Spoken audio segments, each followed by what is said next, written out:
برادران و خواهران عزیز، حتما این پیام را تا آخر گوش اندازید و به دوستانتان هم فرستید.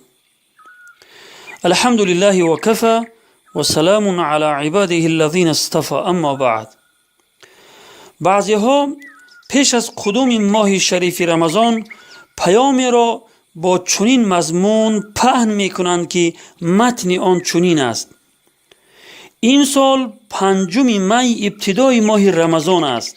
پیامبر خدا صلی الله علیه و سلم می فرمایند کسی که اول ماه رمضان را به دیگران خبر دهد آتش دوزخ برای او حرام می شود.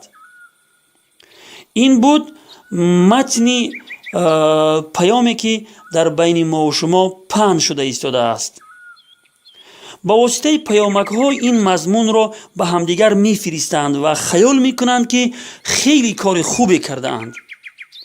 برادران و خواهران عزیز، پیش از پهن کردن پیام یا خبر حتما آن را تحقیق کنید، مبادا بجای ثواب گناه به دوش بگیرید. اولا این حدیثی که در این پیام بیان شده است حدیث دروغین است و در هیچ یکی از کتاب‌های حدیث روایت نشده است. علمای کرام این حدیث را موضوع و دروغین نوشتند و پیامبر خدا صلی الله علیه و سلم می فرمایند هر کس سخن دروغی را بر من نسبت دهد جایش را در دوزخ آماده نماید. حدیث متفق علیه. و این معلوم است که پهن کنندگان چنین حدیث های دروغین هم در این وعید پیامبر خدا صلی الله علیه و سلم شامل هستند. به همین خاطر کار ثواب گفته چنین پیام های بی اساس را پهن نکنید و خود را گناهگار نکنید. و دیگر اینکه معین کردن روز اول ماه رمضان پیش از 1 ماه و یا 2 هفته و 1 هفته و یا کمتر از آن ناممکن است.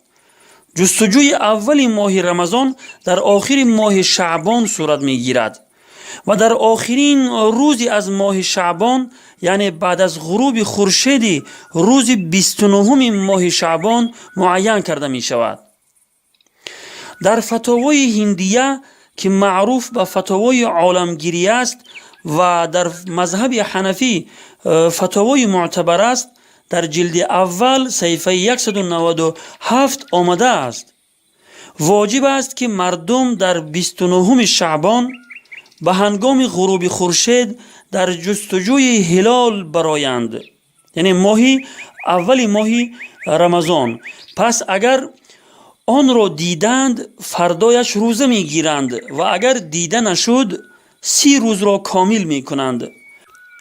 ببینید علما چی می فرمایند که اگر هلال رمضان در روز 29 شعبان دیده نشد 30 روز را از ماه شعبان کامل کرده بعد از آن روزه بگیرند. پس این چگونه ممکن است که پیش از 1 ماه روز اول ماه رمضان معین شود؟ و پیامبر خدا صلی الله علیه و سلم می فرمایند با دیدن آن روزه بگیرید، یعنی با دیدن ماه روزه بگیرید و با دیدنش افطار کنید، یعنی عید کنید. و هرگاه از دید شما پنهان ماند شعبان را 30 روز کامل نمایید. والله اعلم بالصواب. والسلام علی من اتبع الهدى.